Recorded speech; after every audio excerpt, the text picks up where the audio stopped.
இன்றைய நித்திய வார்த்தை ஏசாயா 54:3. நீ வலதுபுறத்திலும் இடதுபுறத்திலும் இடங்கொண்டு பெருகுவாய்.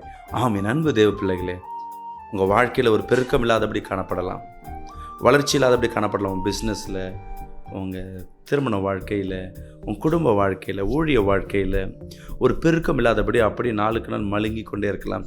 இன்றைக்கி கர்த்தர் உங்களோடு பேசி கொண்டிருக்கிறார். கர்த்தருடைய வல்லமை உங்களிடத்தில் இடைப்பட்டு கொண்டிருக்கு. நிச்சயமாகவே நீங்கள் ஒரு பெருக்கத்தை பார்க்க போகிறீங்க. வசனம் சொல்லுது, வலதுபுறத்திலும் இடதுபுறத்திலும் இடங்கொண்டு பெருகுவாய் என்று. நம் கால்மதிக்க தேசமே நமக்கு சொந்தம் இல்லாமல் இருக்குது, வீடு இல்லாமல் கூட இருக்கலாம். எனக்கு கர்த்தர் சொல்லுகிற நிச்சயமாக ஒரு பெருக்கத்தை இந்த நாள் பார்க்க போகிறீங்க. கர்த்தருடைய ஆசீர்வாதத்தை நிச்சயமாக பார்க்க போகிறீங்க. என் அன்பு தேவ பிள்ளையே, இந்த வசனத்தை பார்க்கும் பொழுது எனக்கு ஒரு சாட்சி எனக்குள்ள நினைவுக்கு வருகிறது. நான் கர்த்தரை ஏற்றுக்கொள்ளாத பொழுது ஒரு வீடு கூட எங்களுக்கு கிடையாது, சொந்த வீடு கிடையாது. வாடகை வீடு, எங்கள் அப்பா இருந்ததுனால வாடகை வீடுன்றதுனால வருஷத்துக்கு ஒரு வீடை காலி பண்ணுவோம். அப்போ எங்கள் அண்ணனுடைய மனைவி அவங்க என்ன சொல்கிறாங்கன்னா, எங்கள் அம்மாவை பார்த்து திட்டுறாங்க.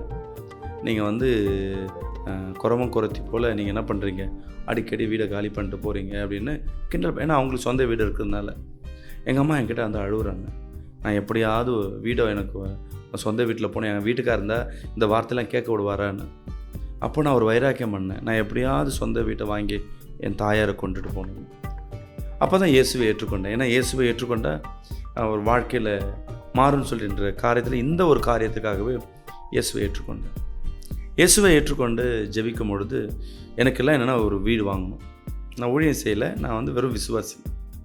வீடு வாங்கணும், இதுதான் என் குறிக்கோள். எங்கள் அம்மாவுக்கு எப்படியாவது ஒரு ஓலை வீடாவது ஒரு வீடு வாங்கி கொடுக்கணும்னு சொல்லிட்டு என் எண்ணங்கள்லாம் ஓலை வீட்டை தான் பார்க்குறேன். ஒரு ஹவுசிங் போர்ட்லேயாவது ஒரு கவர்மெண்ட் கொடுக்குற ஒரு கோட்ரஸ் வீடாவது வாங்கணும்னு சொல்லிட்டு, ஏன்னா அதுதான் தகுதி இருக்கும். பார்க்க நான் ஜெபிக்க ஒரு ஊழியக்காரர் சொல்கிறாரு, ஏன்பா நீ இது பார்க்குறது பெருசாக பாரு, பணம் இல்லை. என் சொந்தங்கள்லாம் சொல்லி பார்க்குறாங்க, நீ எப்படி 10,000 சம்பளம் வச்சுட்டு எப்படி சொந்த வீட்டை வாங்குற, எப்படி எதோ நம்புகிறேன்னு.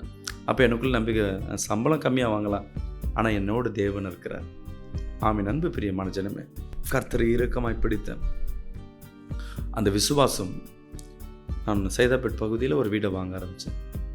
ஆனால் இந்த வசனத்தை வாங்கின பிறகு, அந்த வீட்டை வாங்கினதுக்கப்புறம் ரொம்ப கஷ்டப்பட்டோம் வருமானத்தில்.